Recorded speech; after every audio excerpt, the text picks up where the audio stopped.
आज आपण व्यावहारिक ज्ञान मुलांना शिकवलेलं आहे. व्यापार, वस्तूंचे नाव, त्यांचे किती नग आहेत, त्यांची किंमत, अशा पद्धतीने त्यांना शिकवलेलं आहे, त्यांच्याकडून करून घेतलेलं आहे. या ठिकाणी मुलांना नाणे नोटांची सुद्धा ओळख, रुपयांची ओळख इथे झालेली आहे.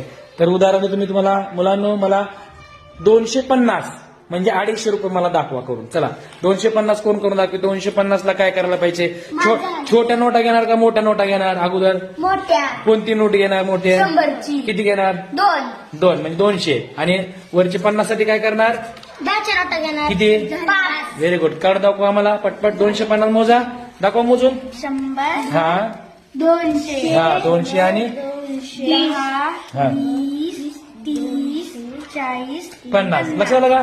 250 रुपये म्हणजे 250 रुपये असतात. आता मला करून दाखवा. 450 म्हणजे 450 रुपये. मला लवकर मोजून द्यायचे. चला मला लवकर मोजून द्यायचे.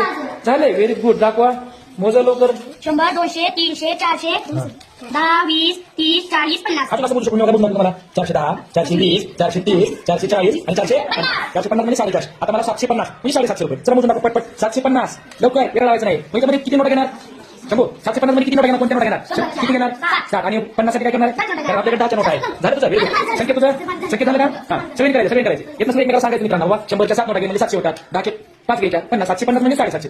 आता मला 1200 रुपये करून दाखवा. कोण करून दाखवतो? 1200. चला 1200 हा 1200 रुपये करून दाखवतो. चला पटपट. चला 100चे किती नोटा घेणार बघूया. चला पटपट 1200 रुपये करून दाखवा.